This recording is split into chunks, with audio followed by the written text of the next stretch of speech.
debate. Y con esto que voy a decir termino, ¿no? Y yo digo que no en tres aspectos.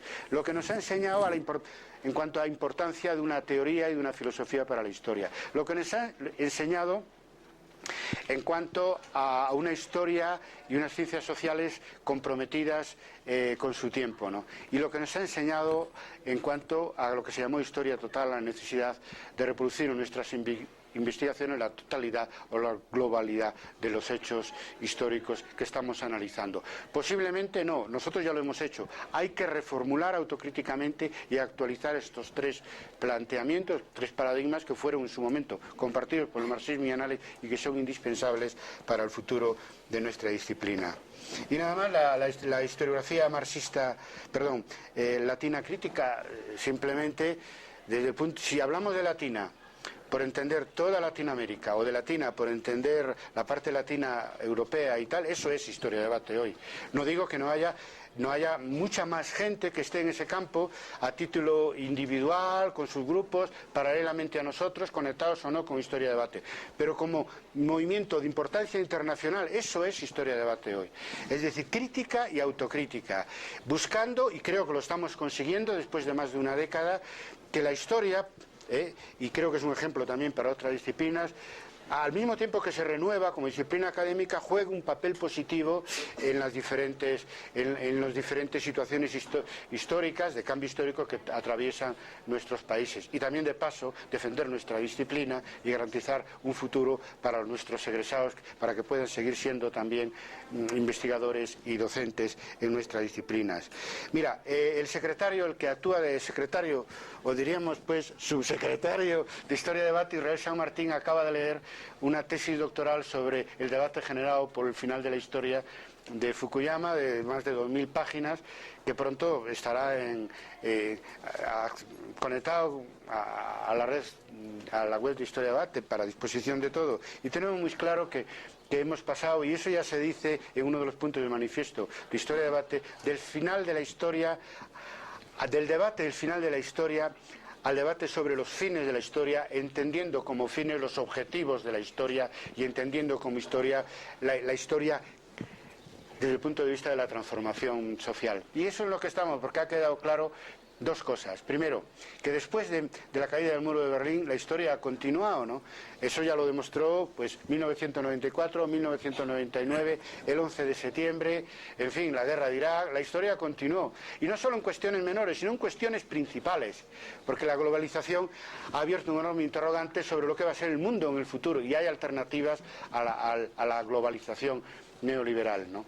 Y además a eso ha producido un efecto perverso para ellos, porque resulta ahora que el hecho de que el mundo se unificara alrededor de un mismo sistema político, de un mismo sistema democrático, ha provocado que, al ser la democracia pues el sistema común para la mayoría de las sociedades nacionales hoy en día, está usándose alternativamente para que los que quieren cambiar el sistema económico y social accedan al gobierno y lo logren en alguna medida. Yo pondría como ejemplo ya no Cuba, que queda lejos pero que se mantiene, sino el caso naturalmente de Venezuela, de Bolivia, del Ecuador y los otros países donde la izquierda intenta, con el apoyo popular en la calle, pero también con el apoyo popular electoral, cambiar el sistema económico, en primer lugar recuperando los recursos naturales de los diferentes países para poder distribuir mejor la renta social. Por lo tanto, el debate ahora ya es los objetivos. Por ejemplo, ahora el debate es ¿qué es eso que proponen en Venezuela? Y también hablan de ello en Ecuador, del socialismo en el siglo XXI. Es que eso va por delante la práctica que la propia teoría. Porque claro, el socialismo del siglo XX, no como lo pensaba el marxismo occidental, sino como se aplicó en el este de Europa, cayó y volvieron una transición inversa hacia el capitalismo. ¿Qué es? Y ahí es donde yo lamento que los académicos, en este caso la función principal no sería tanto de los historiadores, sino de otros científicos sociales, van por delante de la práctica histórica. Porque la historia está ya utilizando un concepto como el socialismo en el siglo XXI, que no sabemos muy bien, y no es tarea de Chávez, naturalmente, llenar de contenido eso, sino que es tarea, y yo me imagino que lo estarán haciendo en Venezuela y fuera de Venezuela, y lo están haciendo también otros científicos sociales a través de los foros de Porto Alegre, etcétera. Pero vamos por detrás, Es decir, los nuevos intentos de cambiar el mundo en favor de las mayorías sociales van por delante de la teoría de ese mundo más igualitario, que lo que ha sido, lo que es todavía el capitalismo, y que claro, que no creo que sea ni siquiera para Chávez la repetición de la experiencia de planificación centralizada, burocrática, de partido único, etcétera, y de falta de democracia que sufrimos en el este de Europa y en lo que fue la antigua Unión Soviética, porque eso hoy ya nadie lo defiende, no dio resultado. Quizá hay que volver a los fundadores y volver otra vez a replantear todo un discurso para ver qué contenido puede tener la palabra socialismo. Por eso que creo que pasamos del debate del final de la historia al debate más práctico de los fines de la historia, donde las mayorías sociales y las nuevas mayorías políticas en América Latina, que es el laboratorio mundial de estos cambios históricos. No es extraño que aquí estemos hablando de América Latina como parte principal del laboratorio mundial de estos cambios historiográficos y en ciencias sociales, pues eso tenemos que ir por detrás de eso. Y nada más, con esto espero haber respondido de alguna manera tus preguntas, en general con planteamientos que ya tenemos bien sabidos y bien compartidos, y otros pues ideas personales mías. ¿Sí? Roland, ¿ya puedes pasar? Gracias.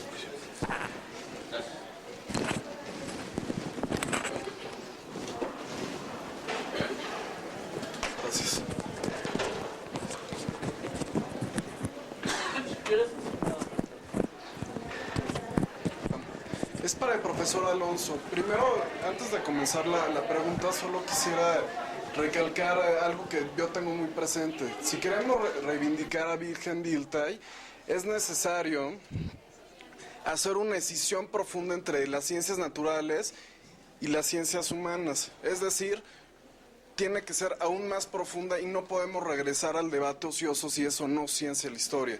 Definitivamente la ciencia histórica es un concepto que está muy alejado de la realidad de las ciencias humanas, y eso ya lo estableció Dilthey a finales del siglo XIX.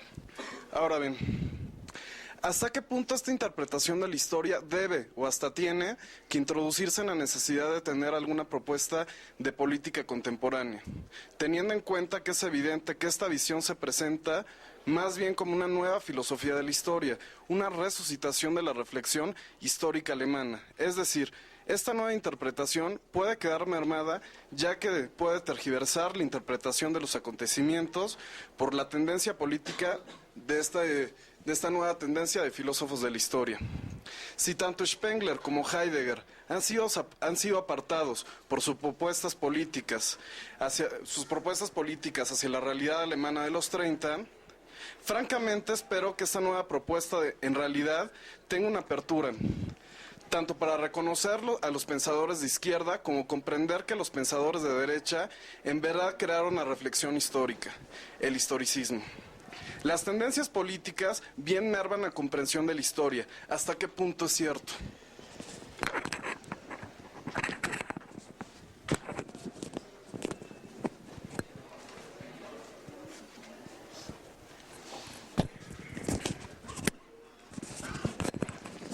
Bien, mira, lo que sucede es que la obra de Gadamer es un, digamos, desarrollo posterior a la obra de Dilthey, ¿no?